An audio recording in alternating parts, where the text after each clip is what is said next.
Bien, muy buenas tardes tengan todos. Bienvenidos al seminario de Ciencias Físicas de aquí de la Maestría en Ciencias Físicas de la Facultad de Ciencias en Física y Matemáticas de la Universidad Autónoma de Chiapas. En esta ocasión tenemos el honor de que nos visite el doctor Pablo Roig Garcés del Departamento de Física del CIMBESTAP con una plática muy interesante sobre el momento magnético anómalo y del muón y la posible nueva física tras la medida de FNAL.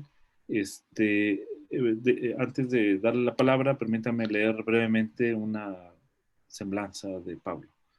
Bien, Pablo estudió su licenciatura en física por la Universidad de Valencia con una beca de colaboración para la iniciación de la investigación en el último semestre y becas de rendimiento escolar durante toda su carrera.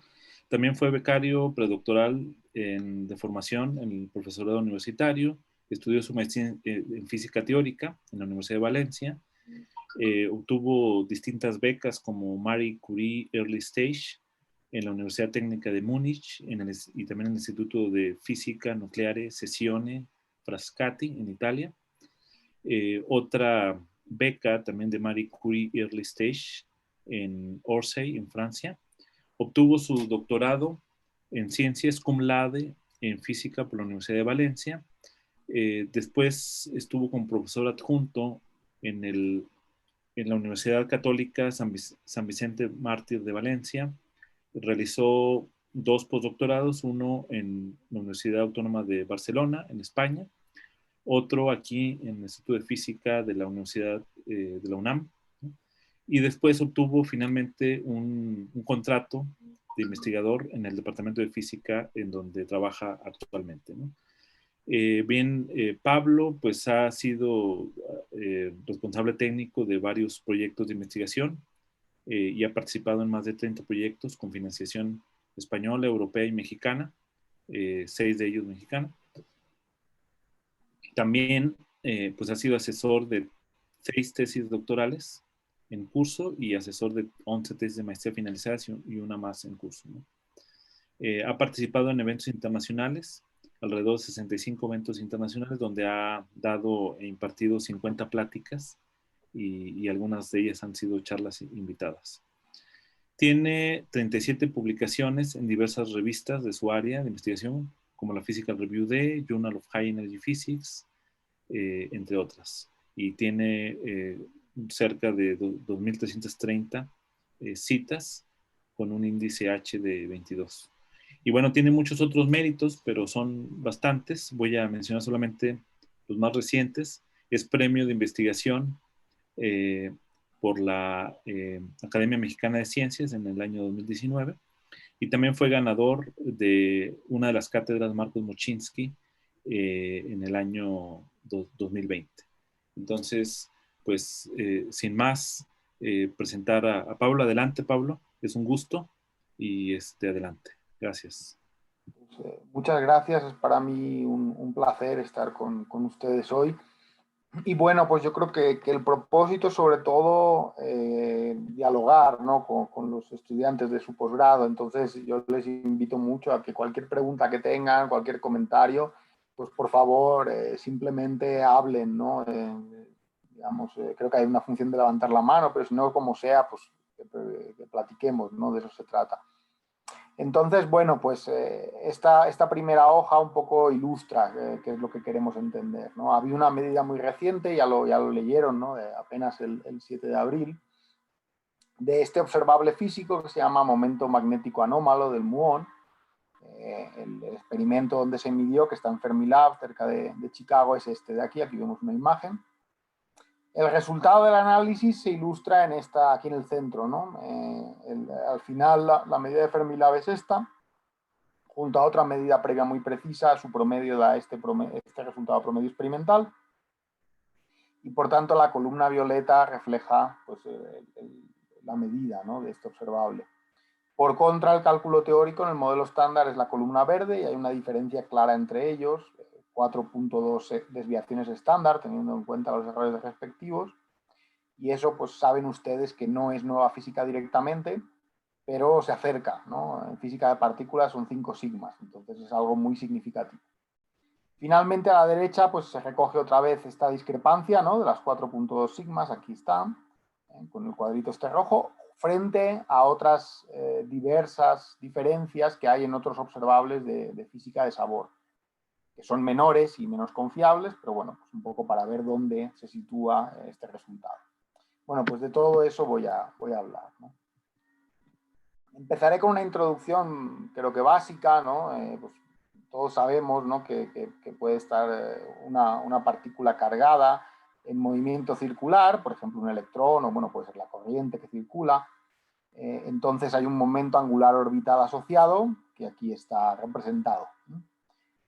Automáticamente el momento magnético debido a ese momento angular orbital es paralelo a este. Los dos son vectores, la orientación de este nos lo da el momento angular orbital. Y la constante de proporcionalidad es el magnetón de Bohr, ¿no? Aquí está definido aquí abajo, el magnetón de Bohr. Entonces, si este movimiento se da en el seno de un campo magnético externo, como aquí está representado, pues hay una interacción. La interacción a nivel de Hamiltoniano es algo como esto, ¿no? O sea, el producto escalar entre el momento magnético, del tipo que sea, no necesariamente orbital, entonces la M es de magnético, veces el propio campo magnético. Entonces, si no son ortogonales el campo magnético y el momento angular, pues hay una cierta interacción no nula, ¿no? Pasa algo semejante con el campo eléctrico, con la interacción dipolar eléctrica, pero esa no juega ningún papel en lo que voy a decir a continuación, entonces solo la puse aquí por completitud. Saben ustedes que lo que le sucede a un momento angular le sucede a todos los momentos angulares, ¿no? Si no, no serían todos momentos angulares. Entonces, esto que hemos entendido para el momento angular orbital, pues se puede traducir al caso del spin, tiene que haber un análogo, ¿no? La cosa es que el spin pues es cuántico, ¿no? Entonces, desde el momento en que es cuántico, pues cuando hacemos la analogía lo escribimos todo igual, ¿no? Ponemos aquí la M de magnético, ¿no? Ya no ponemos la L de orbital, porque este es magnético en general, y lo ponemos todo igual, pero dejamos aquí una G, el factor giro magnético, para evitarnos sorpresas, ¿no? Al ser puramente cuántico, pues G no tiene por qué valer 1, ¿no? De hecho, cuando uno va y lo hace con detalle, ve que G vale 2, ¿no? Aquí ven ustedes que pone clásicamente, y quizá digan, bueno, pero estamos hablando del spin, ¿cómo que clásicamente? No, sí tienen razón, o sea, el spin es puramente cuántico, pero lo que quiero decir aquí es que cuando uno ve la ecuación de Dirac como una ecuación en teoría clásica de campos, o sea, si digamos si estamos describiendo partículas de spin 1 medio, pero a nivel de ecuación clásica de campos, entonces uno ve que el factor giro magnético no es 1, como pasa con el momento angular orbital, sino que es 2, es el doble. Y aún es más interesante porque cuando uno ya de verdad trata la ecuación de Dirac cuánticamente, puede tener todo tipo de correcciones de partículas virtuales. Entonces, ya no es solamente que una línea sólida, esta línea sólida sería el muón, esta línea continua. No es solamente que el muón interaccione aquí con la cruz de un campo magnético externo a través de un fotón, sino que además puede emitir y absorber partículas virtuales en medio, ¿no? La emitiría aquí y la absorbería acá. Entonces, todas estas partículas, ¿no?, que aquí no se da detalle, ¿no?, simplemente se pone una bolita amarilla, todas esas partículas, eso es lo que constituye el G-2. O sea, es la diferencia del factor giro magnético con 2. De hecho, esa diferencia dividida entre 2 es lo que llamamos momento magnético anómalo. Es algo puramente cuántico, a nivel de que hay que usar la teoría cuántica, no solamente el hecho de que hay un spin, para sacarlo. ¿Sí? Entonces, esto se puede medir y es de lo que vamos a estar hablando, de la diferencia del factor giro magnético con 2 promediada a 2, este observable. Bueno, entonces justo esto es lo que se midió el 7 de abril, como ven acá, por esta colaboración cuyo logo es este que yo tenía aquí, porque justamente ellos están midiendo esta desviación de 2. La historia de este observable arranca tan atrás como 1947, 1948. Es algo que fue fundamental en ayudarnos a entender cómo era la teoría cuántica de campos a nivel de correcciones de lazos, de loops, ¿no? Y fue muy afortunado porque en cuanto se pudo medir que G no era 2, que por tanto A no es 0, que eso lo hicieron Kush y Foley los primeros, inmediatamente Julian Schwinger fue capaz de calcular cuál era el efecto dominante que hacía que G no fuera 2, que A no fuera 0, venía a través de este diagrama de acá, con emisión y absorción de un fotón virtual, y él obtuvo que esta corrección valía alfa entre 2pi. Justamente alfa sobre 2pi explicaba la medida, porque la medida era un efecto de 1 por 10 a la menos 3, y eso es lo que vale alfa, la constante de estructura fina, entre 2pi.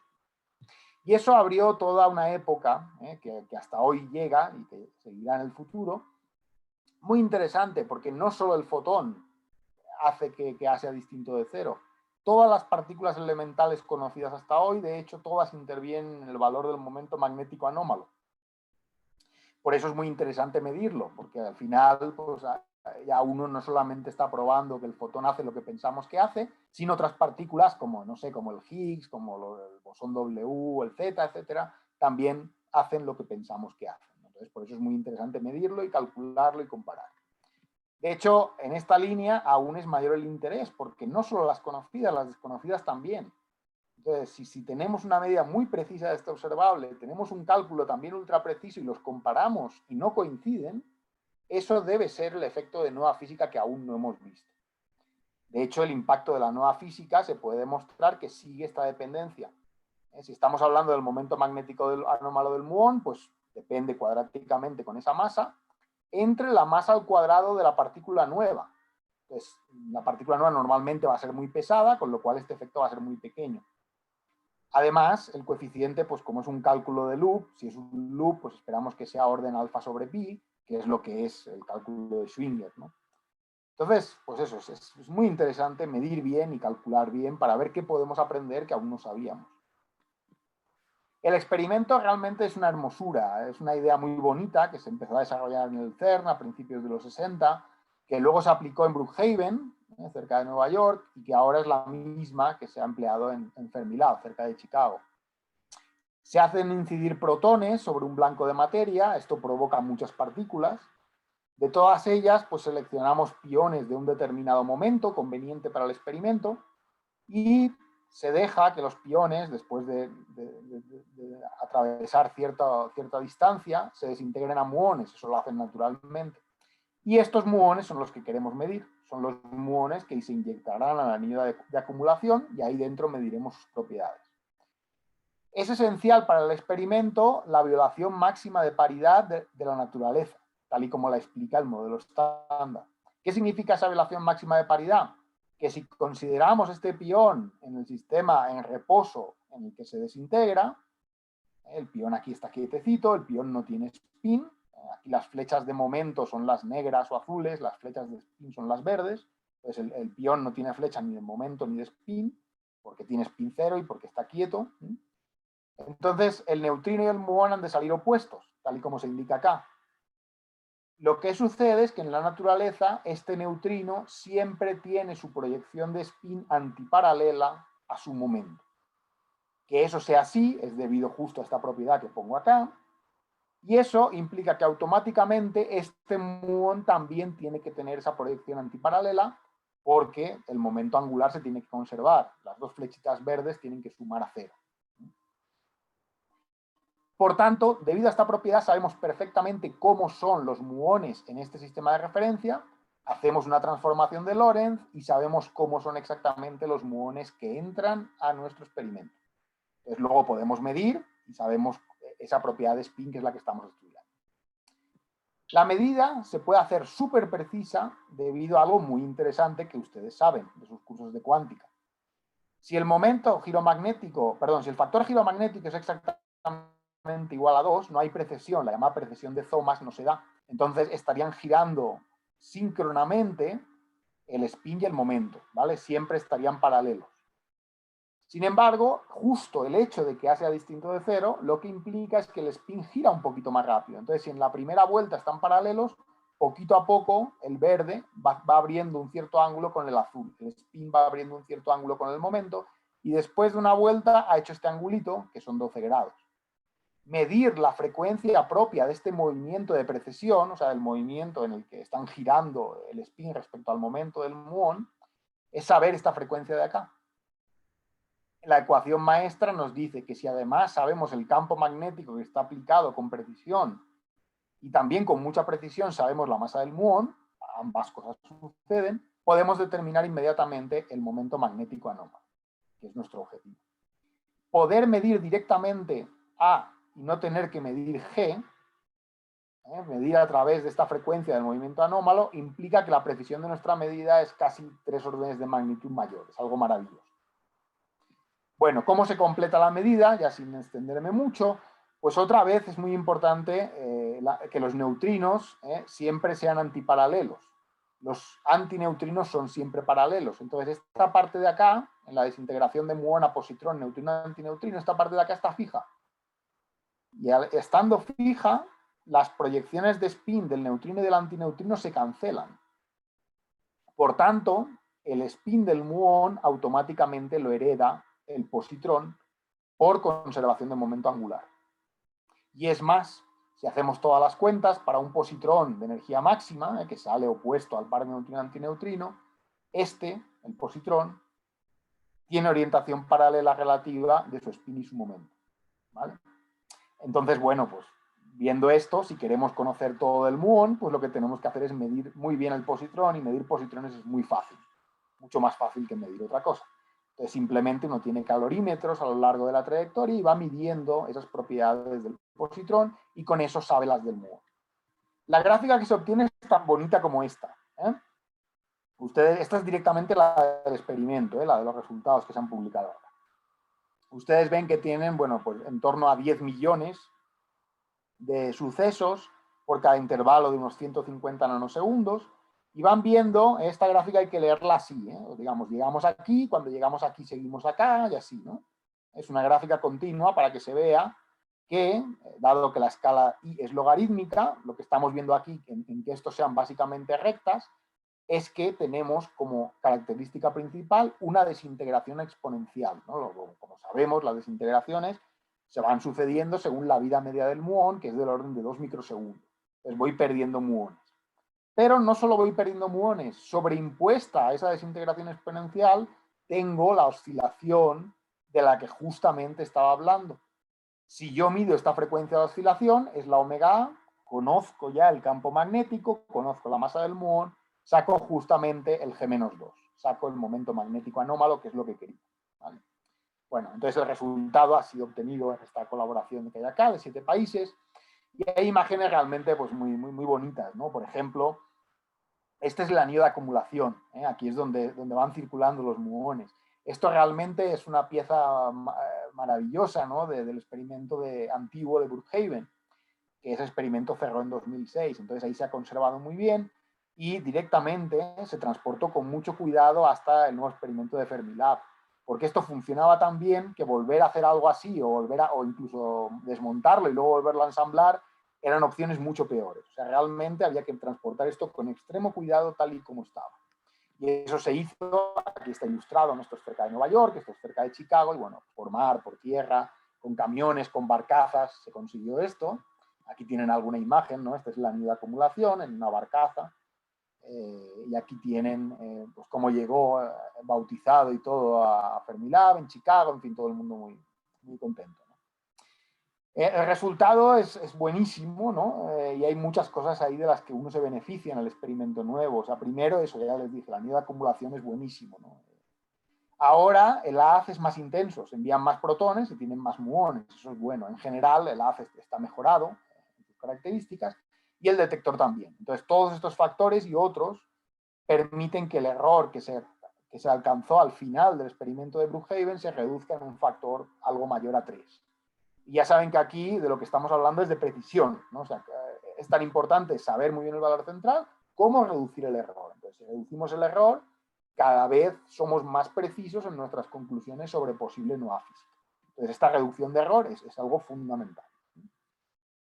Aquí tienen una imagen de cómo es, de hecho, el experimento, ¿no? Se inyectan los muones por acá, van circulando en este anillo de acumulación, en algún momento se desintegran unos, se desintegran otros, etc. Hay un conjunto de imanes cuadrupolares, los kickers aquí, que se dedican a estabilizar la trayectoria, tanto radialmente como normalmente al plano de la órbita. Y luego pues tenemos los calorímetros, que aquí los ven, que son donde de verdad se miden los positrones. Y eso es lo que les dije, ¿no? Que para saber la propiedad del muón que queremos medir, uno al final mide los positrones. Y bueno, pues el campo magnético está muy bien calibrado, como se señala aquí. Bueno, de lo que les estoy hablando ahora son de los resultados solo de la primera corrida del experimento, que ya ven que acabaron hace como 3 años, ¿no? O sea, desde entonces se han seguido tomando datos y ahora más o menos estamos por acá, se está acabando de la corrida 4 y habrá una corrida 5, ¿no? Solamente se ha completado el análisis, se ha publicado de la primera, ¿no? Entonces más vendrá pronto. Bueno, esto ha sido muy importante, o sea, realmente es la primera vez que se han publicado simultáneamente 4 artículos de un mismo resultado experimental, eso nunca había pasado, eso se lo dice todo, ¿no? Y al final, el resultado es el que yo les ponía en mi transparencia de inicio, ¿no? La medida nueva de Fermilab es la roja, con los errores que están marcados por la barra. La medida antigua de Brookhaven es la azul, con los errores también de la barra. Como ven, están en un muy buen acuerdo, dentro de sus errores, y por tanto se pueden promediar. El promedio nos lleva al puntito violeta con barra de error señalada por la columna violeta. Entonces, esto es la medida. Ven ustedes que aquí, bueno, la medida realmente de Fermilab es esto, aquí se ha multiplicado por 10 a la 9 y se le ha quitado un numerito para que esto fuera orden 1 y sea más fácil de leer, ¿vale? Pues aquí está la medida. Y esta es la otra parte de la que aún no he hablado, ¿no? O sea, la teoría me dice que estamos aquí y esa es la diferencia de 4.2 sigmas, que casi es evidencia indirecta de nueva física. Bueno, entonces ya se pueden imaginar, esto ha sido algo que ha sacudido bastante la comunidad. Entonces, bueno, esto es un titular de New York Times, ¿no? Que a ver si esto que está pasando va a desmontar las leyes de la física, ¿no? Esta es otra, ¿no? Estos experimentos se tenían puestas muchas esperanzas, ¿no? Sobre todo porque en el LHC no está saliendo nada, salvo el Higgs de nueva física. Entonces, bueno, pues parece que eso que es muy bueno que haya salido esto. Aquí otra también, ¿no? Donde se hace referencia a que pues, muchas cosas muy interesantes en física se han descubierto con muones.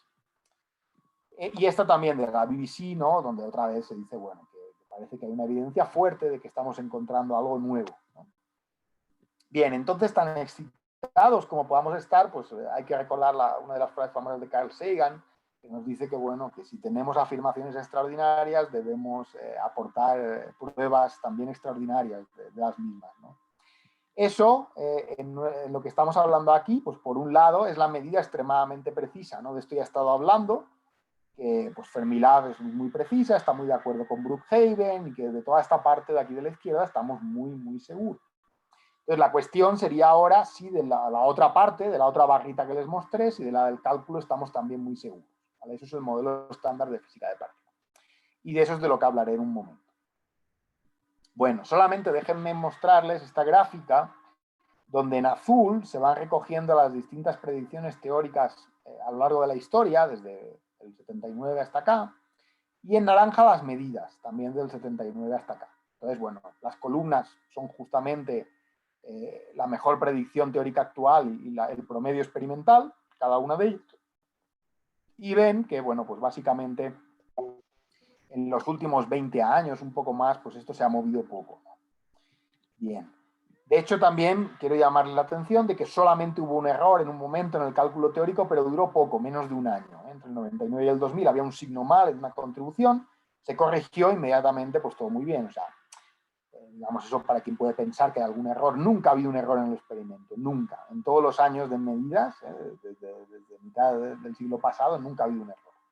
Y en la teoría, pues muy poquita cosa, ¿no? O sea, desde el 79 esto, ¿no? Y se vio enseguida, ¿no? Entonces, pues quiero darles la idea de que esto es algo muy sólido, ¿eh? O sea, estamos muy seguros de todo. Bien, entonces, como les recordaba antes, pues bien, podemos estar seguros del experimento, pero necesitamos estar seguros de la teoría. Si no, pues no podemos concluir nada, ¿eh? Solo de la diferencia entre ambas se puede inferir si hay nueva física o no. Entonces, si una de las dos partes no es sólida, pues ya no. En la parte teórica tenemos una de las joyas de la corona, ¿no? Que es el modelo estándar. Es algo que es, desde luego, motivo de orgullo de la humanidad, ¿no? Uno de tantos que tenemos. Porque describe con una precisión magnífica la materia a nivel más elemental, ¿no? O sea, nos explica, por ejemplo, la interacción electromagnética que liga el átomo de hidrógeno, o también nos explica la interacción fuerte nuclear que mantiene ligados a los núcleos, en los átomos. Y también nos permite entender la desintegración beta nuclear, o beta más o beta menos. Todo esto sería la nuclear débil. Entonces, estas tres interacciones fundamentales, electromagnética, nuclear fuerte, nuclear débil, todo eso está dentro del modelo estándar. Dentro del modelo estándar, pues no está la gravitación, eso lo sabemos, pero en el mundo de la física de las partículas elementales, la gravitación no juega ningún papel. Desde luego, en algún momento sería interesante, nos gustaría tener una descripción conjunta, pero eso de momento pues parece que está lejos, ¿no? No sé si alguien tenía alguna pregunta, me pareció un ruido de fondo. Si sí, por favor háganla, si no, continúo.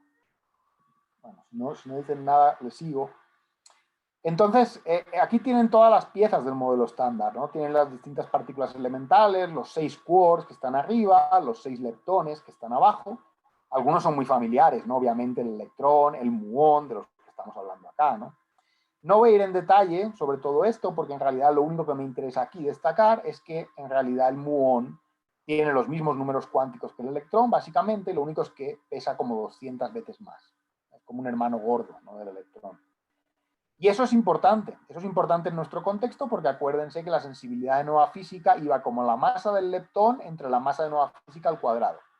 Entonces la masa del leptón en un caso es el electrón, en el otro caso es el muón, ¿no? Entonces para una misma nueva física, como es 200 veces más pesado el muón, 200 al cuadrado es como 40.000, ¿no?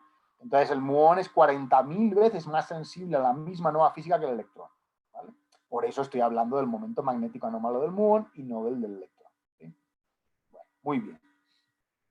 Entonces, lo más importante del modelo estándar, algunos quizá de ustedes sabrán bastante de esto, otros no tanto, pero lo más importante es que es una teoría que viene en base a asimetrías locales. Entonces, esas simetrías locales que están puestas aquí, esta es la simetría altas energías, esta es la simetría bajas energías, donde si quieren la frontera entre altas energías y bajas energías, pues puede ser la masa del W, del Z, del Higgs, algo de ese orden. Algo del orden de 100, de 200 gigaelectronvoltios, ¿no? Como 100 veces, 200 veces la masa del protón. Por arriba de eso tenemos esta simetría, por abajo esta, ¿no? Entonces, lo importante de que sea una teoría de simetría local es que la simetría nos dice exactamente cuál es la interacción. Entonces, aquí no tenemos nada que podemos mover, la interacción es tal, ¿no? Y luego uno se va al experimento y coincide. Entonces, eso nos da mucha confianza en el modelo estándar. Bueno, entonces no voy a ir en todo detalle, o sea, esto ustedes lo han visto, pero déjenme simplemente ir al resumen, ¿no? O sea, cuando uno hace electrodinámica, la electrodinámica es invariante bajo la simetría global, pero en principio no es invariante bajo la simetría local, ¿no? Entonces, cuando yo quiero ver si también es invariante bajo la simetría local, pido eso, pues acabo necesitando introducir un campo, que es el del fotón, con una ley de transformación bien definida. Y haciéndolo así, pues en realidad lo que cambio es derivada por derivada covariante, donde la derivada covariante incluye el campo del fotón, y de esa manera acabo deduciendo aquí, lo que acabo deduciendo por acá, es el principio de acoplamiento mínimo, ¿vale? O sea, yo tengo el mismo lagrangiano de partida, el que tiene aquí término cinético y de masas, ¿no? Pero tengo un término de interacción que es el mismo que yo ponía cuando hacía el acoplamiento mínimo y no sabía muy bien por qué lo hacía. Entonces aquí se deduce con la simetría local, ¿vale? Eso es muy bonito, ¿no? Y claro, no solo es bonito, es que funciona. Si solo fuera bonito, pues no me sirve, ¿no? La cosa es que yo luego me voy al experimento y resulta que esta interacción es la de la ley de Coulomb a distancias grandes, ¿no? Y es la que verifico en experimentos en laboratorio con física de partículas, ¿no? Entonces, esa interacción está bien, ¿sí? Además, no solo eso, sino que además nos explica por qué el fotón no tiene masa. Pues si yo quisiera poner un término de masa del fotón, sería este.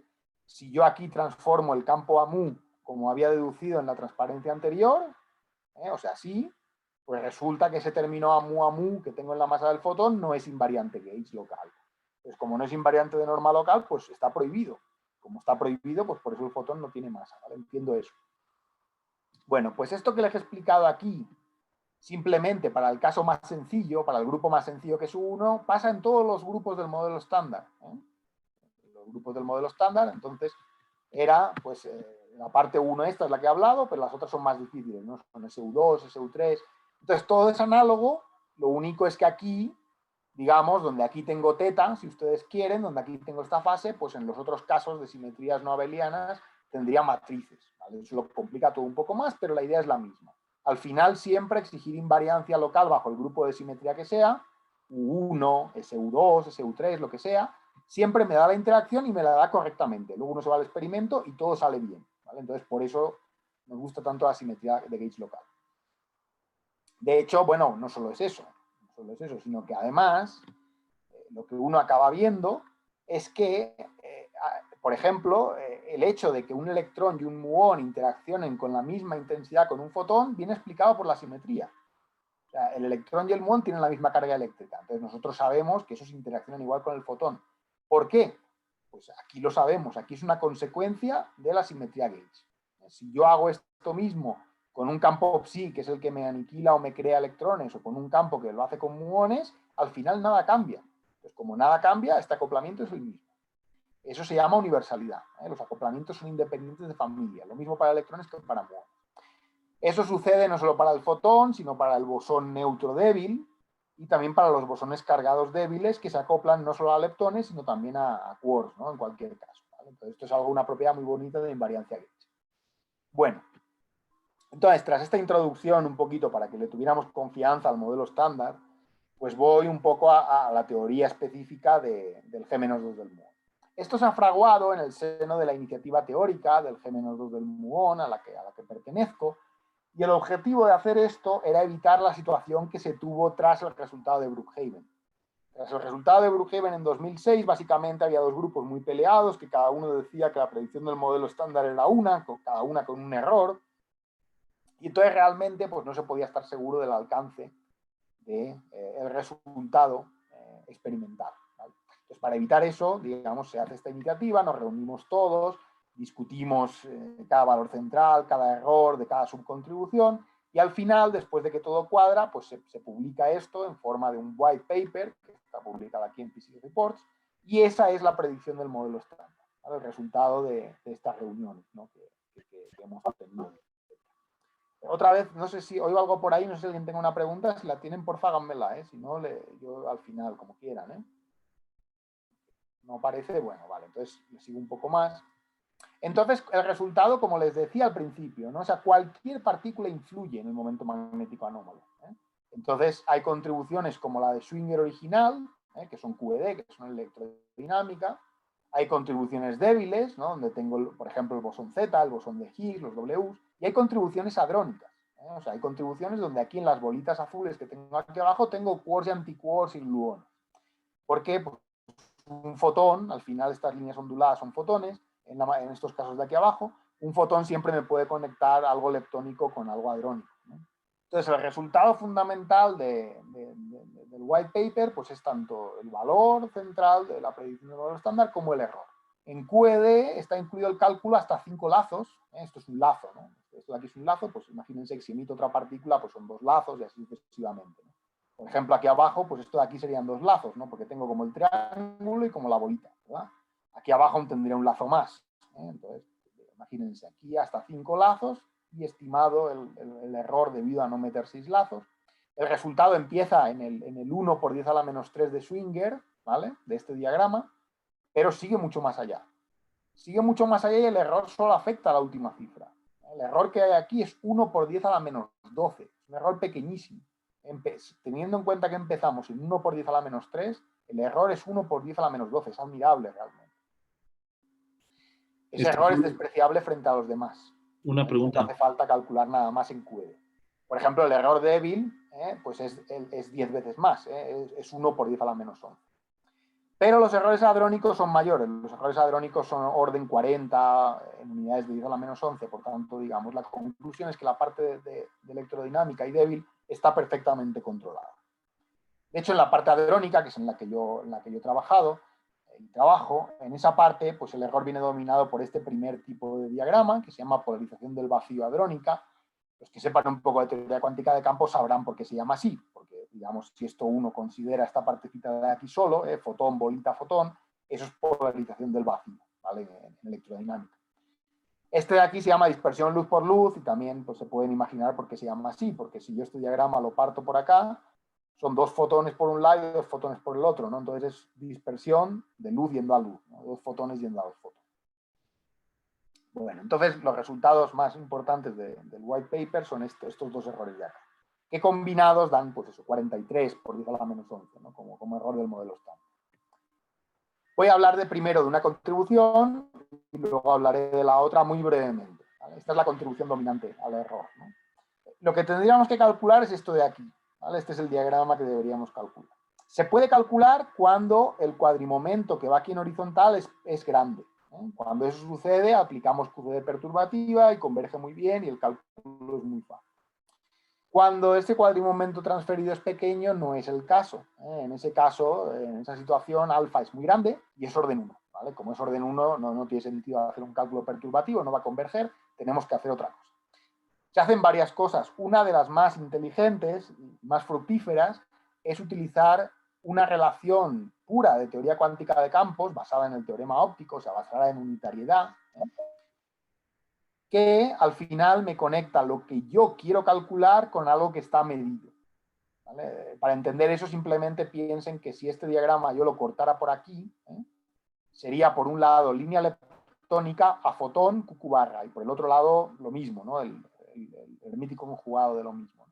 Eso es lo que tengo aquí abajo, ¿no? Con la diferencia de que yo en la naturaleza pues no puedo medir quarks y antiquarks, porque en cuanto produzco un par quark-antiquark hadroniza. Entonces lo que yo mido son hadrones. ¿Vale?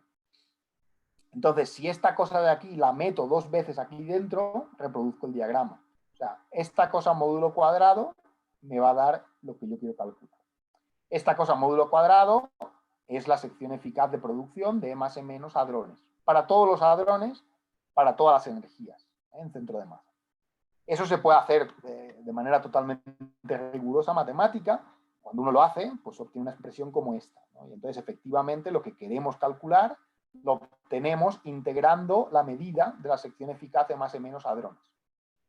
Con un núcleo de integración que se deduce al hacer el cálculo, que va como 1 sobre S, como 1 sobre la energía en centro de masa al cuadrado. Entonces, este factor hace que la región de bajas energías sea la más importante, ¿va? Porque va como 1 sobre la energía al cuadrado. De hecho, la propia sección eficaz también decrece, también está muy picada para energías bajas, ¿no? Decrece en energías grandes, como pueden ver aquí. Vean que la escala es doblemente logarítmica. Entonces, la región más importante es esta de acá. Conclusión, ya sea por la propia sección eficaz hadrónica, ya sea por el núcleo de integración, la región fundamental es la de bajas energías. ¿Qué podemos hacer ahí? Pues podemos medir E más E menos a todos los hadrones posibles. A 2 piones, por supuesto, que es la contribución más importante, es la primera contribución que uno tiene, pero también a 3 piones, a caón anticaón, a protón antiprotón, a todo lo que sea. Y entonces, usando esos datos experimentales aquí dentro, obtenemos una predicción teórica para esta contribución en la zona no perturbativa basada en datos. Es un método basado en datos a través de esta conexión de aquí. Entonces le metemos estos datos muy bien metidos en la integral y ya nos sale. Y es algo totalmente riguroso basado en teoría cuántica de campo. Bueno, además, digamos, cuando uno mira esto, pues las perspectivas no pueden ser mejores, porque desde luego se va a seguir midiendo la sección eficaz hadrónica mejor, todo esto que pone aquí y aquí se va a medir mejor, pero también va a haber nuevos experimentos. Va a haber un experimento que básicamente es girar este diagrama de acá, y entonces lo que uno tiene es dispersión de muón en electrón para dar muón a electrón, y eso va a aportar datos en la región de Q cuadrado menor, que es la más importante, ¿vale? Ese experimento ya se está haciendo en el CERN y pronto tendremos resultados que completarán muy bien los que ya tenemos. Bueno, en la otra parte, pues la gran dificultad estriba en relacionar el cálculo que uno tiene a nivel de quarks y gluones, que sería lo que tenemos a la izquierda, con lo que está más relacionado con el experimento, donde uno lo que tiene aquí en medio son mesones, que eso es lo que sí podemos medir, ¿vale? De hecho, lo podemos medir a través de cosas como la que pone aquí, electrón-positrón yendo a electrón-positrón, que emiten un fotón, esos fotones interaccionan y son los que me producen el pión, la eta o la eta prima que tenemos en este diagrama, ¿no? Este es el diagrama más importante, ¿no? Como marca aquí. Si esto lo tenemos muy bien, pues es muy bueno. Hay otras sutilezas, ¿no? Como por ejemplo verificar propiedades asintóticas de QCD, etcétera. Es algo en lo que hemos estado trabajando mucho, pero se ha conseguido un error al final, pues de eso, de 18 partes en 10 a la menos 11, ¿no? Que es menor que el de la otra parte, de esta de acá, que es de 40 en 10 a la menos 11, ¿no? Entonces esta es la que hoy día sigue dominando el error. Como resultado de todo ese esfuerzo conjunto, al final se llega a este resultado en la columna verde. ¿Vale? En la primera parte del seminario les platiqué de la zona experimental, que es la columna violeta. Ahora les he estado platicando de la columna verde. Entonces, si estamos muy seguros de las dos, que es lo que he intentado explicar, ¿no? Las razones por las que sí, pues entonces estas 4.2 sigmas, eso, no son 5 sigmas, pero están cerca, ¿no? Es algo que de verdad es muy interesante. Bueno, Aquí tengo algo de bibliografía, desde luego, pues las dos primeras, no voy a ir por todas, pero les destaco solo que la primera es el seminario científico de Fermilab, donde se comunicó el resultado, luego un seminario en el CERN unos días después, lo pueden consultar esto, y luego hay otras varias muy interesantes por aquí que pueden ver, ¿vale? Más técnico, pues este es el resultado de la medida de Fermilab, la tercera es el resultado de la medida del experimento anterior, de Brookhaven, el segundo es la predicción en el modelo estándar, lo que llamamos white paper, y luego hay otros bastante interesantes después, incluido un curso en CIMBESTAB muy bueno que dio un amigo mío hace poco, y alguna otra plática que hemos tenido en un taller de la división de partículas y campos de otro amigo y colaborador. Aquí tengo algunas de las cosas que he hecho yo en este campo, y bueno, lo que más me interesa destacar sobre todo pues es que aquí han contribuido estudiantes, ¿no? Por ejemplo, Adolfo pues se doctoró con Gabriel y conmigo, trabajando en estos temas. Y bueno, ahora está acabando un postdoc en Valencia y luego se va a otro postdoc a China, ¿no? Sigue haciendo cosas muy interesantes. He trabajado también con, bueno, Kepani es postdoc, ¿no? Ahora va a iniciar un nuevo postdoctorado en España también. Bueno, aquí hay colegas españoles, como les digo, Adnan, le conocen ustedes, es profesor de Morelia, muy, muy conocido. Alex es un estudiante mío de doctorado, dentro de un año pues se doctorará. Y bueno, pues solamente para mostrar aquí, pues esto es un resultado de Alex, ¿no? O sea, en un trabajo, un artículo que tenemos, su resultado en cierto orden es este de acá, a un orden mejor es este de acá, y vean que con más precisión pues está de acuerdo con la predicción del modelo estándar, ¿no? También con un cálculo de Lattice que es bastante polémico, que está aquí en la columna violeta, ¿no? El experimento aquí está en la zona. Bueno, estas son otras contribuciones mexicanas. La primera es de Genaro. Genaro, ya lo saben, es profesor del Instituto de Física de la UNAM. Él fue estudiante de Gabriel, ¿no? Entonces sacó este trabajo con Jens, que estaba en la UNAM, ahora ya se ha regresado a Alemania. Un profesor que estuvo muy bueno, que estuvo muchos años en el Instituto de Física de la UNAM también. Y bueno, los otros trabajos que tienen Gabriel y Genaro pues son con estudiantes de Gabriel que se doctoraron en CIMBESTAB, ¿no? Con Francisco y con Alain. Además tienen otro artículo muy reputado, Gabriel y Genaro, con colaboradores extranjeros, que aquí lo señalo, es un trabajo muy famoso. Entonces, bueno, pues yo quería destacar que esto es algo en lo que se ha trabajado en México bastante, desde hace muchos años, es algo de lo que podemos estar orgullosos. Y pues en el futuro, en la parte experimental, vamos a tener contribuciones mexicanas muy significativas. El experimento Bell 2, en el que participan colegas míos del departamento, en el CIMBESTAB, va a medir mejor tanto esto, como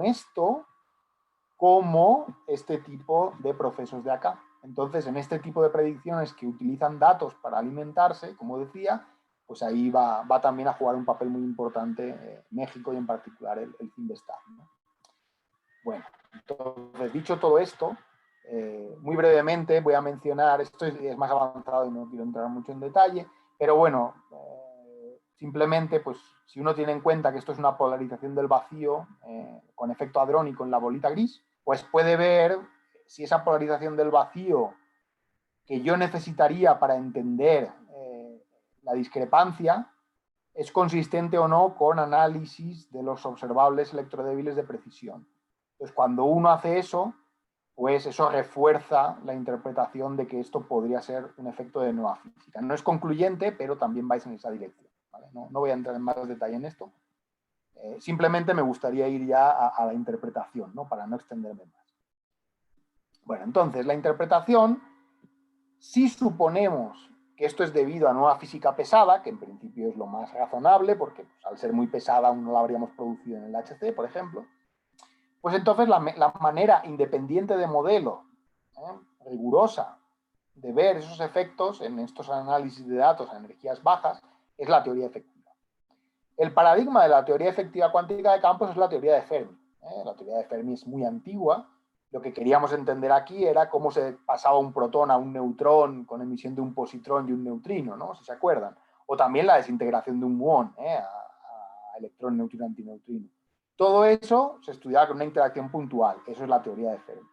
En la realidad, la interacción entre estos cuatro fermiones, ¿no? Que se aniquilan o se crean en cada una de estas líneas, no es puntual.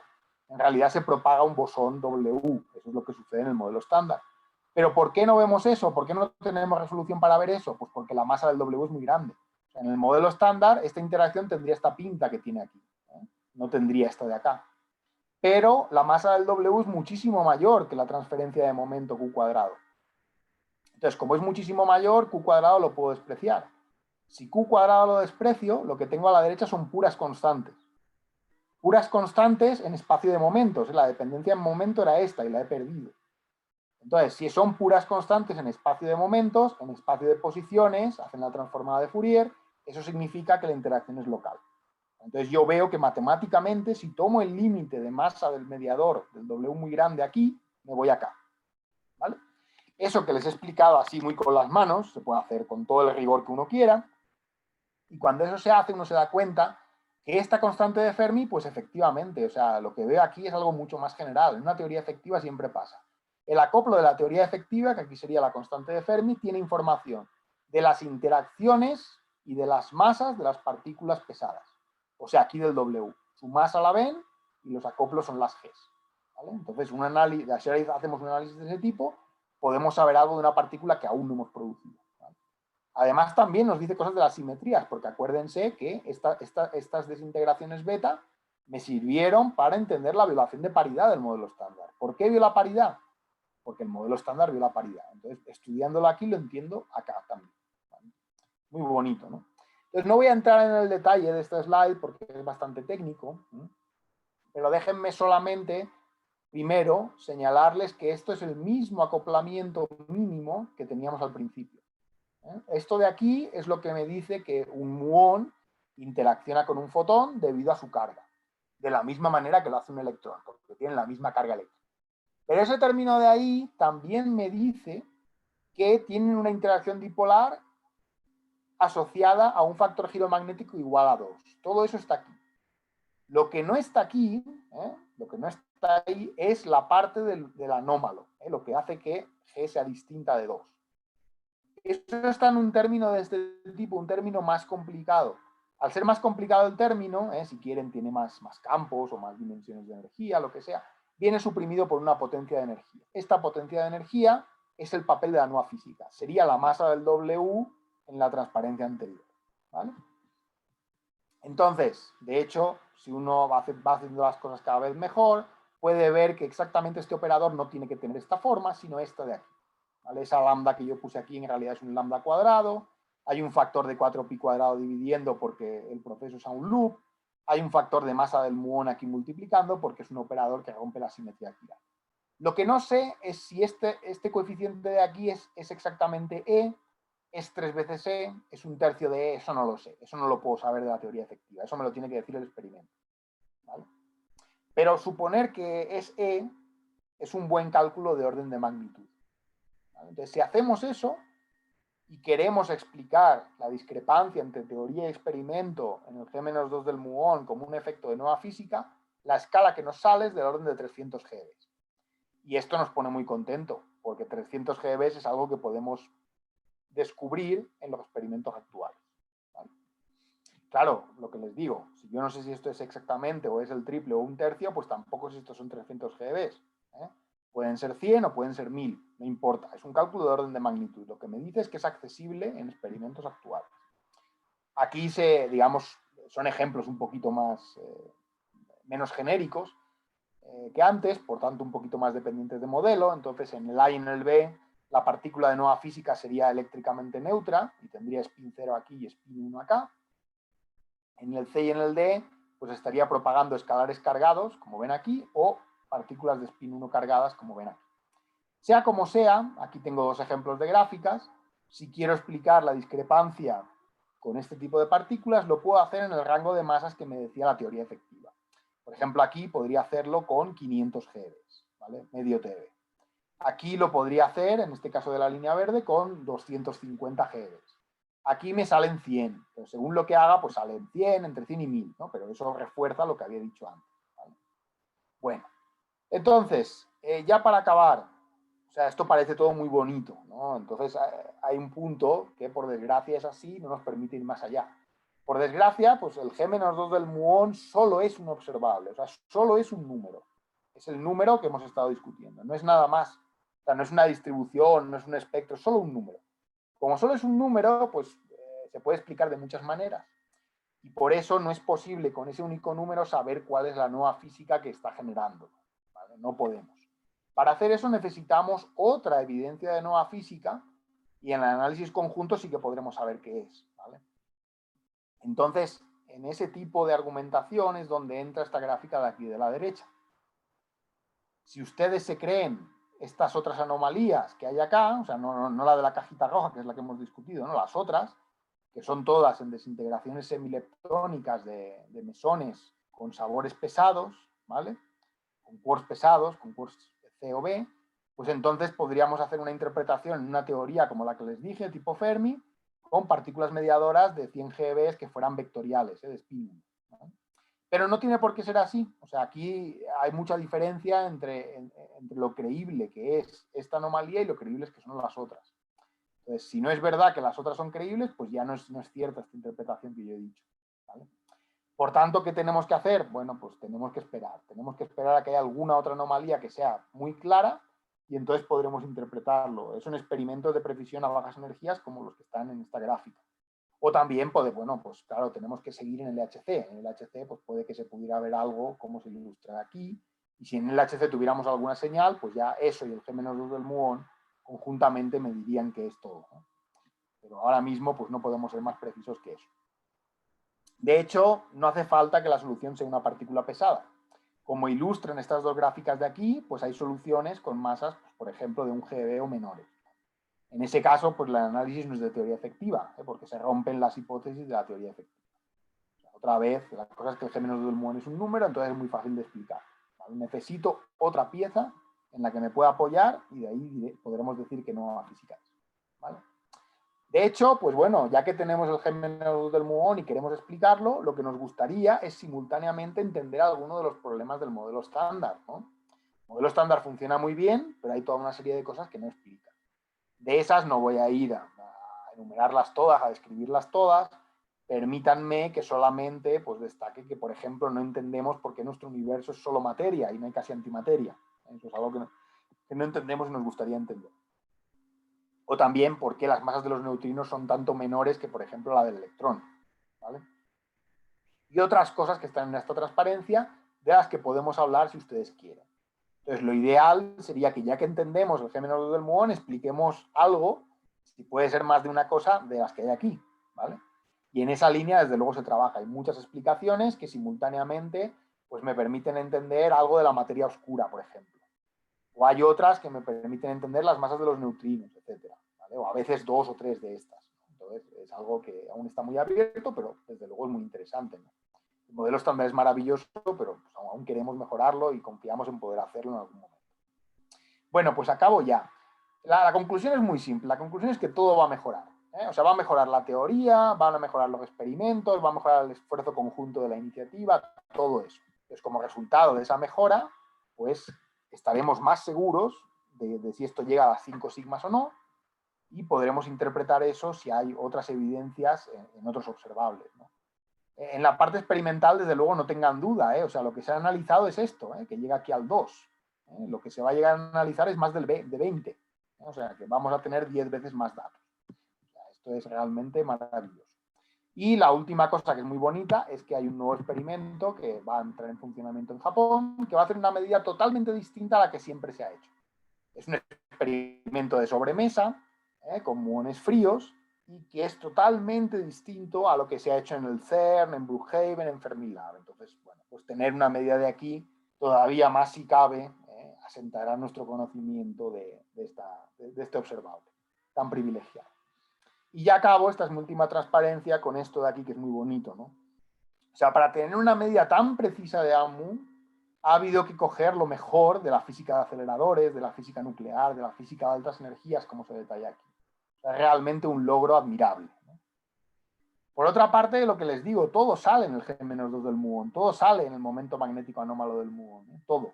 Toda la física de partículas está ahí, entonces es muy bonito tener este observable para poder entender todo mejor y ratificar lo que entendemos y tratar de ir más allá, ¿no? Y la última frase es que, bueno, no es exagerado decir que este observable es una empresa vital, ¿eh? O sea, si uno entra en esto, pues ya no quiere salir porque le fascina. Y eso lo pueden ver en que esto, pues, fue fundamental para que entendiéramos bien la teoría cuántica de campos a nivel de loops a principios de los 50 del siglo pasado. Sigue siendo fundamental ahora y es lo que puede que nos permita ir más allá para buscar nueva física. Y bueno, no exagero si les digo que esto va a seguir siendo importante cuando todos los que estamos aquí, por desgracia, estemos muertos, ¿vale?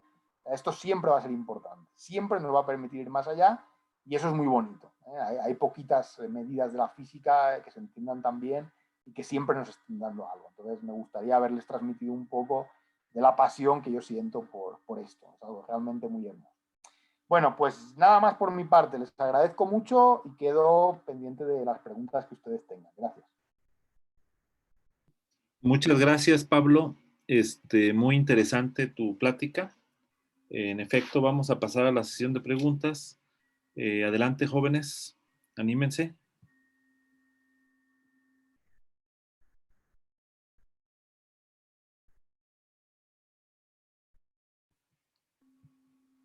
Bueno, en lo que se van animando, voy a hacer un par de preguntas, Pablo.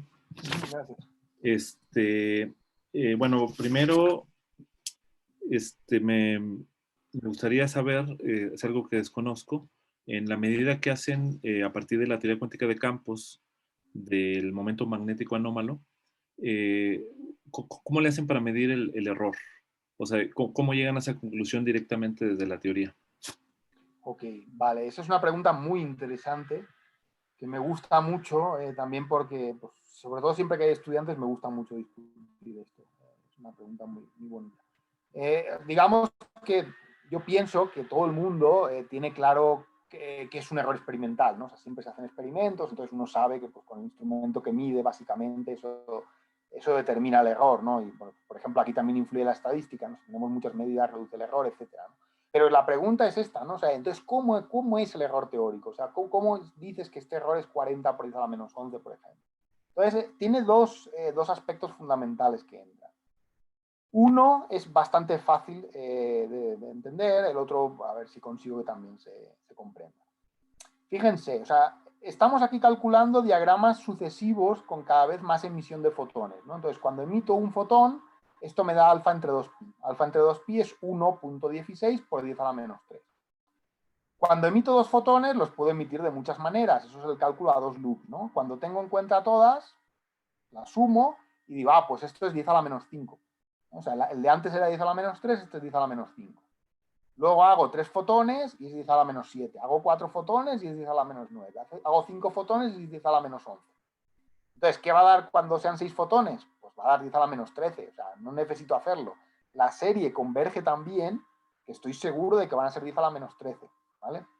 Entonces, si yo no he calculado esa contribución, por ejemplo, pues entonces puedo decir que ese error sería 10 a la menos 13. Estos son numeritos que yo he dado un poco así, o sea, no son exactamente esos, y como no son exactamente esos, el error no es 1 por 10 a la menos 13, es 1 por 10 a la menos 12, ¿vale? Pero se saca tal y como he dicho. O sea, el primer orden es alfa sobre pi, el segundo es alfa sobre pi al cuadrado, el tercero es alfa sobre pi al cubo. Entonces, como veo que los coeficientes de la expansión convergen bien, pues yo puedo predecir cuál será el siguiente orden que no he calculado. Entonces, de esa predicción, en la que uno siempre es conservador, o sea, siempre luego le sube un poquito para estar seguro de que va a estar ahí, usa la experiencia de cálculos previos, etcétera, de esa convergencia tan buena de la serie en QED, es de donde sabemos que este error es 1 por 10 a la menos 12. De hecho, aún podemos estar un poquito más seguros, porque a partir del orden anterior calculado, es posible sacar, con técnicas que se llaman del grupo de renormalización en teoría cuántica de campos, es posible sacar la contribución dominante al siguiente orden. Todas no las puedo sacar, pero la dominante sí. Eso la puedo sacar exactamente con lo que ya he calculado. Entonces, se saca eso y se ve que otra vez es consistente con la estimación anterior del error. Entonces, con este tipo de técnicas, pues digamos, uno está seguro que este error es menor o como mucho 1 por 10 a la menos 12. O que este de aquí es menor o como mucho 1 por 10 a la menos 11. ¿Vale? Entonces, así es como salen estos errores teóricos, que son básicamente debidos a cómo está convergiendo la expansión perturbativa. Y el error es del orden que aún no hemos calculado. ¿Vale? Lo máximo que puede valer el orden que aún no hemos calculado. Luego, este error es un poquito distinto, porque en este error otra vez entra una componente como la que ya he dicho, ¿vale? O sea, un error del orden que aún no está calculado, pero que sabemos estimar. Y además hay otro error debido a que esa contribución al final, perdón, en el sentido que no era, al revés, a que esa contribución al final es basada en datos.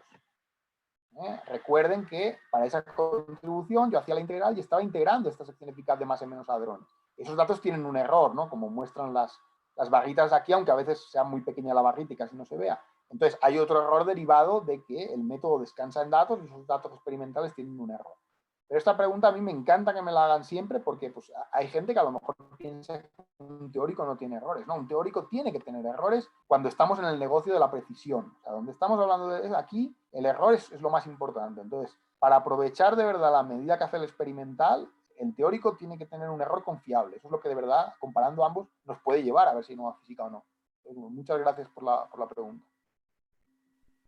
Muy bien. ¿Alguien más tiene alguna pregunta?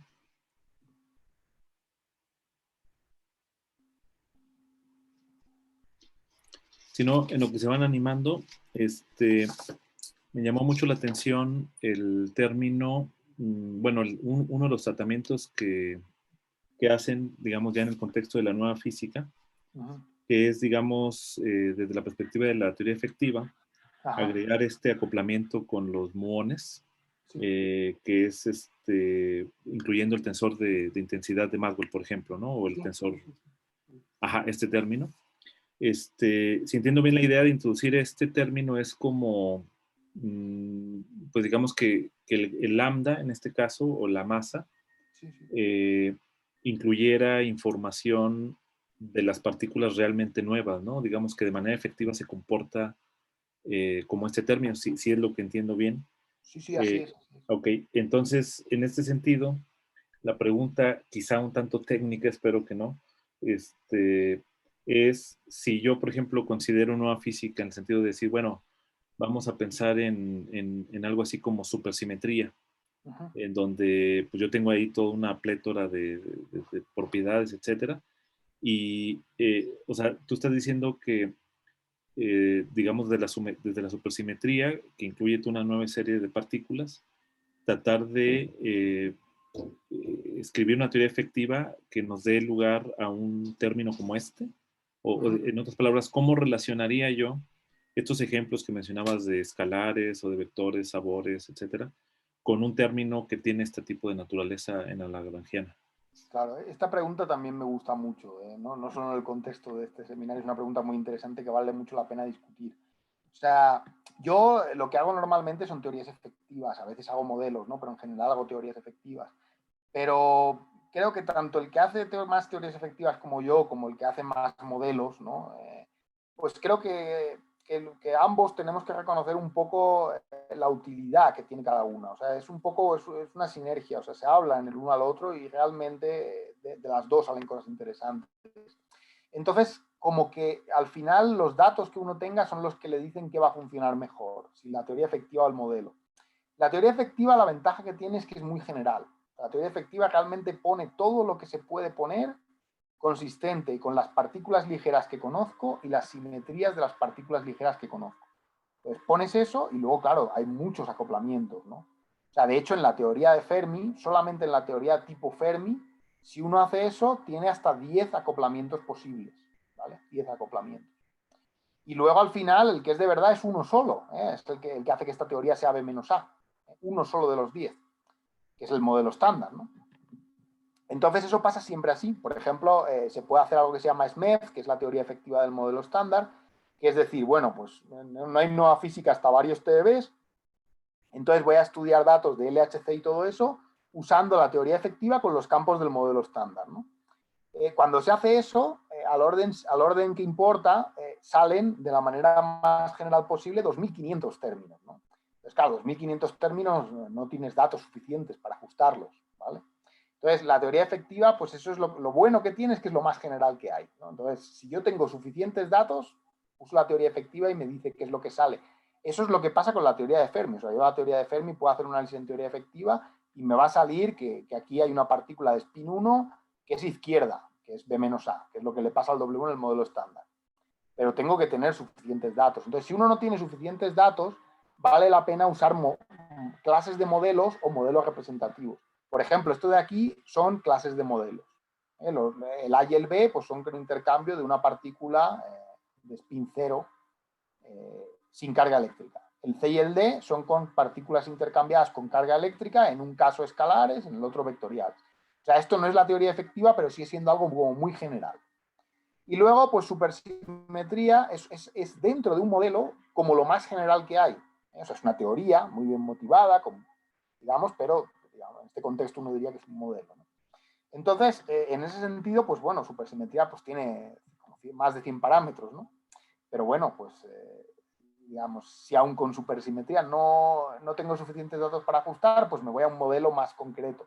Entonces, al final, digamos, volviendo a la pregunta, o sea, la teoría efectiva lo tiene todo por definición. O sea, la única manera de que no esté todo en la teoría efectiva es que yo esté perdiendo, por ejemplo, una partícula ligera, que yo no sepa que existe y si exista y no la ponga mi lagrangiano. O que yo no sepa bien las simetrías a bajas energías, pero eso no pensamos que sea el caso. Entonces, en la teoría efectiva está todo. El problema es que salen demasiados acoplamientos. Si no tengo suficientes datos para ajustarlos todos, me voy a clases de modelos, como está aquí, clases de modelos. O escenarios muy genéricos como supersimetría, ¿no? Si luego va todo más claro, pues entonces ya me voy a modelos específicos, ¿no? Entonces todo tiene su, digamos, su punto, su interés, y al final los datos son los que me dejan a ver qué puedo hacer. El problema es que si me voy a modelos hay millones. Entonces, pues podemos hacer millones de análisis y ser muy difícil ver, digamos, qué cosas son generales o qué cosas son particulares de mi modelo. Entonces, por eso digo yo que vale la pena hacerlo todo. Hay que hacer la teoría efectiva y hay que hacer a la vez clases de modelos y hay que hacer modelos concretos bien motivados, ¿no? Como ciertos escenarios de supersimetría, por ejemplo. Entonces, dado que está siendo tan complicado encontrar nueva física, pues un poquito hay que ver cómo se hablan las distintas aproximaciones para ver si así al final encontramos algo, ¿no? Esa es un poco mi perspectiva. Ok, Pablo, muy interesante la perspectiva. Creo que también hay otra pregunta de Tadeo. Adelante, Tadeo. Hola, muchas gracias. Yo tengo una pregunta referente a ¿por qué existen estos momentos anómalos? O mejor dicho, ¿cuál es la diferencia entre el momento anómalo del electrón y con el anómalo del muón? Ok, bueno, ¿por qué existen? Digamos, es por la teoría cuántica de campos. O sea, si no hubiera teoría cuántica de campos, aunque hubiera spin, si tú lo trataras a nivel de teoría clásica de campos, pues no habría momentos magnéticos anómalos. G valdría 2. Lo que pasa es que la naturaleza es cuántica en el sentido de cuántica de campos. Como la naturaleza es así, pues entonces hay momentos magnéticos anómalos. Esa sería la respuesta a la primera parte de tu pregunta. Respecto a la segunda pregunta, esa pregunta es súper interesante también. Siempre todo lo que preguntan es maravilloso. O sea, de hecho es súper natural, ¿no? O sea, sí está claro, yo les dije, ¿no? Que no íbamos a hablar del muón y no del electrón, porque al final el más sensible a nueva física es el muón. Pero ¿qué diferencia hay realmente entre el muón y el electrón? Pues básicamente, salvo esto, salvo la sensibilidad, el efecto de partículas pesadas, en principio no hay mucha. Sí se puede ver que hay una diferencia, que es muy importante, justamente por cómo entran las contribuciones. Resulta que las contribuciones débiles también van pesadas por la masa de la partícula que entra, como si fueran no a física. De hecho, desde la perspectiva de la teoría efectiva, se podrían entender como no a física, por eso siguen esa dependencia paramétrica, ¿no? Entonces, estas contribuciones de acá débiles, digamos que van suprimidas, si tú quieres, por la masa del z al cuadrado, o bueno, según el diagrama que sea, la masa del W al cuadrado, la masa del Higgs al cuadrado, la que sea. Entonces, claro, van suprimidas por, digamos, la masa que entra aquí frente a la otra, ¿no? Entonces, en el caso del muón es masa del muón sobre masa del z al cuadrado, eso es pequeñito, pero si fuera el electrón es masa del electrón sobre masa del z al cuadrado, y eso es 40.000 veces más pequeño. Entonces, tú ves que aquí la contribución débil juega cierto papel. La contribución débil, míralo así, es 4 veces mayor que el error de la predicción del modelo estándar, si quieres, para el muón. Para el electrón, el peso relativo de la contribución débil es 40.000 veces menor. Entonces, esto no es importante para el electrón. Análogamente, se puede ver que las hadrónicas tampoco son importantes para el electrón. Ahí la escala, digamos, es la de hadronización de QCD, es como un GB, no es tan grande como el Z, pero igual, el peso relativo baja un factor 40.000 del muón al electrón. Entonces, tu pregunta, ¿cuál es la diferencia entre el electrón y el muón? Pues que al ser el electrón tan ligero, como las tres contribuciones estas de acá, que no son la de QED, van pesadas por masas, en el muón son importantes y en el electrón no. O sea, el electrón es básicamente QED. El electrón es básicamente QED. Y entonces, al ser así, pues bueno, digamos, es un test de QED muy bueno. O sea, nos permite decir que sabemos QED perfectamente y que el experimento la ratifica. Pero no es bueno en la sensibilidad nueva física, básicamente por un efecto de masa. Es tan sencillo como la masa. ¿Vale? Porque los acoplamientos son iguales por universalidad leptónica, por lo que les dije, por invariancia gauge. ¿Vale? Muchas gracias, doctor. Muchas gracias. Gracias a ti. Aprovechando la pregunta de Tadeo, en ese sentido, uno esperaría también un momento anómalo, pero para el tau. La otra pregunta maravillosa. Sí, sí, exactamente, exactamente. O sea, eso es así. O sea, el problema con el tau es experimental. O sea, desde luego nos encantaría medir el momento magnético anómalo del tau. Este sería más sensible que el del muón a nueva física, pues ¿cuánto? Aquí hay un factor de un poquito más de 10, pues sería algo más de 100, no sé, 120 o algo así, veces más sensible a nueva física que el muón. El problema es que el tau se desintegra demasiado rápido. O sea, el muón, pues eso, se desintegra en 2 microsegundos. Si tenemos en cuenta que, digamos, los muones que se producen son bastante relativistas, tienen un factor de Lorentz de como 30, los que están en el experimento, pues al final viven bastante, ¿no? Viven como 60 microsegundos y en ese tiempo pues alcanzamos a medir las oscilaciones estas tan bonitas, ¿no? que teníamos por acá. El problema con el tau es que vive demasiado poco realmente. El tau vive 6 órdenes de magnitud menos. Entonces, con el tau, hagamos lo que hagamos experimentalmente, pues aún no se nos ha ocurrido la manera de poder tenerlo ahí, poder acumularlo y poder medirlo bien, ¿no? Si pudiéramos hacer una medida como esta con el tau, sería maravilloso, porque entonces esta sí que casi seguro me diría enseguida que nueva física es, ¿no? Ojalá. Hay muchos esfuerzos en esa dirección, desde luego experimentales, o sea, hay mucha gente que quiere hacerlo, pero honestamente yo pienso que es algo que, bueno, yo creo que la mayoría pensamos que es algo que no se puede hacer con buena precisión en un futuro cercano, por desgracia, por eso, porque el tau se desintegra demasiado rápido. Buenas tardes, una pregunta. Adelante, Hugo. Bueno, ya hablaron el doctor del tau, pero por ejemplo, de la nueva partícula que se descubrió apenas, bueno, no tiene mucho respecto al Higgs. Ajá. ¿Qué papel jugaría en este estudio también? Que es otra pregunta súper interesante también. Bueno, entonces, la respuesta tiene varios aspectos. Digamos, el primero, el más sencillo, digamos, el más inmediato de decir, es que hasta que no se descubrió el Higgs, no sabíamos realmente cuál era la contribución débil en el modelo estándar. No lo sabíamos porque esa contribución dependía de la masa del Higgs y aún no sabíamos cuál era la masa del Higgs.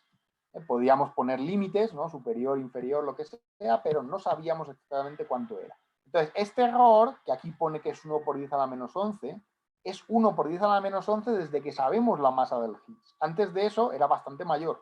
Entonces, eso es un papel. ¿Dónde entra el Higgs? Pues, por ejemplo, aquí tal y como entra el Z, aquí tú podrías tener un Higgs, ¿vale? Exactamente igual. En lugar del Z, un Higgs, y esa es la contribución dominante. Entonces, esa es una parte de la respuesta. O sea, fue muy importante medir la masa del bosón de Higgs, ver que se acopla, como dice el modelo estándar, porque entonces sabemos que este error es 1 y no es 5 o 6. ¿Vale? Eso es una parte de la respuesta. La otra parte de la respuesta aún es más interesante, porque, o sea, está ligado un poquito a lo de la teoría efectiva, que yo digo, me voy a ir para allá mientras voy hablando, ¿no? O sea, el punto es que, aquí está, el punto es que en la teoría efectiva, el punto es que el operador que genera el momento magnético anómalo del muón viola la simetría quiral. Como es así, tiene que ser su efecto en el coeficiente proporcional a la masa del muón. Eso es lo que en nuestra jerga decimos que está suprimido por helicidad, ¿vale? ¿Qué significa eso?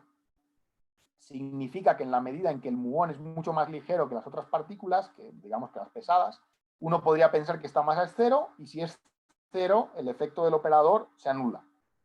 O sea, es algo que suprime el efecto de este operador, ¿vale? Entonces, justamente, o sea, eso es porque es algo ligado a la masa de la partícula. Y la masa de la partícula, como ustedes saben, la da el Higgs. Cuando estoy en la teoría de altas energías, las partículas no tienen masa a bajas energías después de la ruptura espontánea de simetría que me da el Higgs, ¿vale? Entonces, ver esta masa aquí es ver un efecto del Higgs. Eso lo ha hecho el Higgs. Que esta masa esté aquí lo ha hecho el Higgs. Entonces, justamente eso es lo que nos lleva, por ejemplo, a entender por qué supersimetría, conectando con una pregunta anterior, por qué supersimetría es tan atractiva para explicar el momento magnético anómalo del muón, o en general modelos de dos dobletes de Higgs. Porque en ese tipo de teorías, esta supresión quiral, esta supresión de licidad o quiral, se puede levantar por un factor de tangente de beta, donde beta es el ángulo que tengo entre los valores esperados de vacío de ambos dobletes de Higgs, ¿vale? Entonces, en teorías como supersimetría, dos dobletes, etcétera, esta supresión quiral no ha de ser exactamente así. Nos la levanta un factor de tangente de beta y tangente de beta puede valer 5, puede valer 10, o sea, es un efecto significativo, ¿vale? Entonces, no me cuesta tanto tener este tipo de contribución, que es la que yo veo en los datos, ¿no? Veo que no me cuadra con la teoría. Puede ser porque esto sea un poquito mayor de lo que yo esperaba, el efecto de este operador. Y entonces ya para acabar, la respuesta a tu pregunta, ¿cómo puedo saber si eso está bien o no? Pues puedo saberlo haciendo medidas muy finas de cómo se acopla el Higgs a muón. Si se acopla exactamente así o un poquito más fuerte. Y eso, de hecho, se ha medido hace muy poco. Este mismo año se ha conseguido las primeras medidas del HC, donde se ve que el acoplo de Higgs a muones es básicamente el que predice el modelo estándar. Pero aún hay un error grande, ¿no? Entonces eso se va a mejorar. Entonces, el Higgs es clave, lo mires por donde lo mires. O sea, primero, cuando se midió su masa, pudimos saber bien cuál es la contribución débil en el modelo estándar, ¿no? Que el error ese era 1 por 10 a la menos 12, eso antes no lo sabíamos. Y después es clave, porque esta supresión quiral se levanta típicamente en modelos con dos dobletes de Higgs, supersimétricos o no. Entonces, si yo mido bien interacciones del Higgs con muones, pues así es como puedo saber si este efecto me viene de ahí, de cosas de dos dobletes de Higgs o no. Entonces, es totalmente clave el papel del Higgs en esta historia, ¿vale? Gracias, doctor. Gracias a ti. Muchas gracias, Pablo, por tus respuestas. ¿Alguien más tiene alguna pregunta? Si no hay más preguntas... sí, adelante. Sí, una pregunta, doctor. Sí, adelante. Alan. Sí, y la pregunta es si existe alguna evidencia de que exista algo más fundamental que los quarks a la fecha. Okay. Esa pregunta, bueno, la respuesta corta es que a la fecha no, pero quiero destacar que es una pregunta muy buena también. O sea, es una pregunta que siempre tenemos que hacernos y que seguimos haciéndonos. O sea, cuando uno pone, voy a llegar ahí, cuando uno pone que estas son las partículas elementales del modelo estándar, justo significa lo que tú estás pensando. O sea, son elementales porque hasta donde sabemos no están compuestas de otras. Eso es lo que significa.